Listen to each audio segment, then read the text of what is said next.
might be very uncomfortable for a lot of people to hear, but let's talk about it. If you are an immigrant sending money home every month, this might be very hard to hear.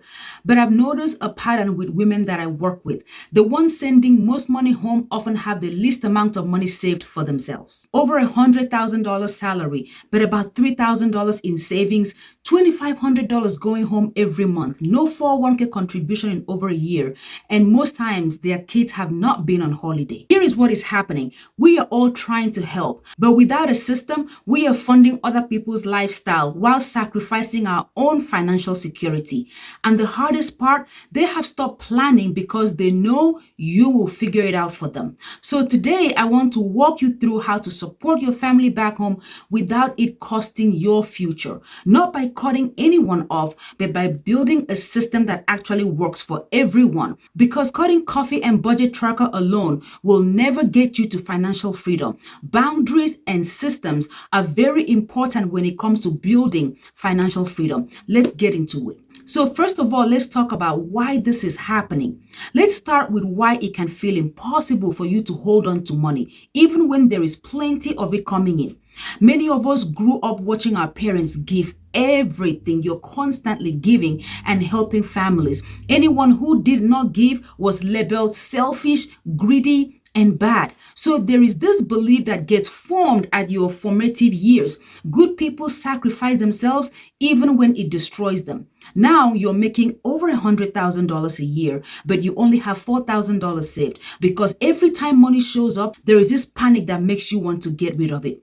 I had a client who worked in tech, smart woman. She had $20,000 bonus, the kind that should have changed everything for her. 3 weeks later, it was all gone. $5,000 to family in Senegal, $3,000 to her friends, $2,000 on impulse buy that she didn't even want. So when I asked her what happened, she said, I don't know. I just felt like I had to give it away. That's not generosity. That's a nervous system running an old program. There's something else at play here too. A lot of the times, these decisions aren't coming from wisdom, but they're coming from guilt. Someone calls for help and you feel so guilty for not helping when you have, and that money goes out before you even think about it. It is not a decision, that's reaction. And if we're being very honest, sometimes there is something else happening here. The praise feels good. We have that savior complex, the thank yous, and everyone is just showering you with all the praises and blessings, being someone that everyone can count on. There is that dopamine rush that comes when you are being praised. So you want to get more of that reward by giving a lot more. I know this because I used to be in this situation. So here is what helped me. Boundaries are not selfish. They are stewardship.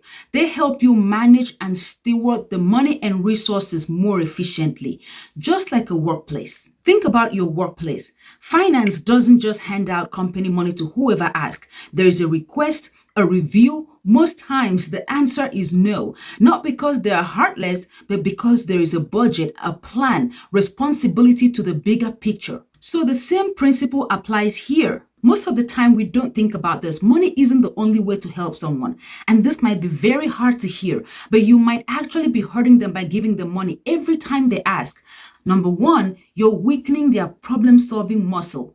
Think about a parent who has a baby or a toddler and carries that toddler everywhere, not allowing that toddler to learn how to walk, then wonders why that child cannot walk. Every time you send money without having them think, plan, or prioritize, you're teaching them, don't figure it out, just call me. So they call, they get the money, they use it. 3 weeks later, they're right back where they started because you solved the symptom and not the problem. You did not allow them the chance to exercise that problem-solving muscle and try. Number two, they are budgeting your money into their lifestyle. It started as just this once, right? And then an emergency. Now it's every month. They've stopped saving because you are the safety net.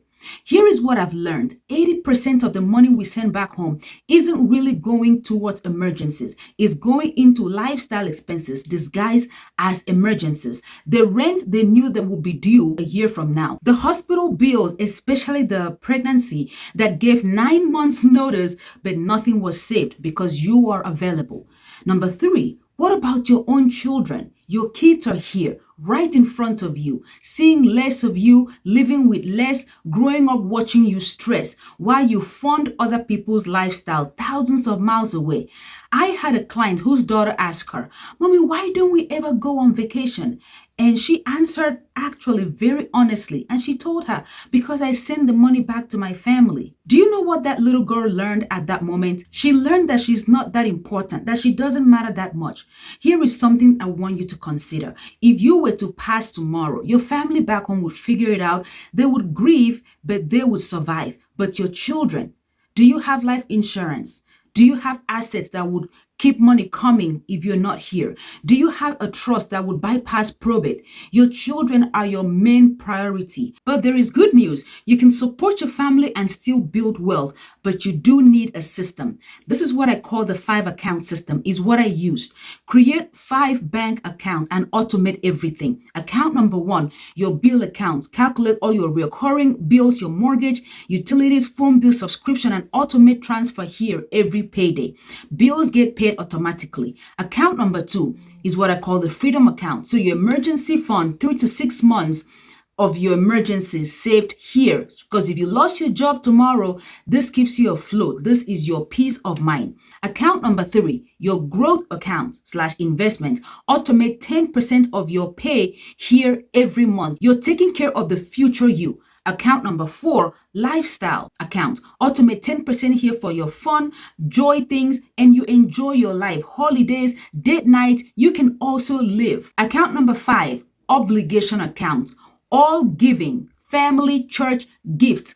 Automate 10% here. Here is the key. When it's gone, it's gone. You just say, I'm sorry, I cannot do that right now. No matter how much they keep pushing and keep asking, you just say, I'm sorry, I cannot do it. No explanation, no guilt. This system makes decision for you, so you don't have to apologize. This helps you to be able to help your family and also build wealth, but you cannot build wealth by giving everything away. So set a cap, build systems, and teach them to fish instead of giving them fish forever. Your children come first, and your future matters. Your peace of mind is very important. If you are tired of restarting at zero every month, stuck in survival mode, carrying everyone's crisis, I really want to help you. And you can go ahead and book a free coaching call with me, and we will set up your personalized system tailored to your income, your goals, your lifestyle, and obligation without abandoning your family. I understand the culture and the pressure.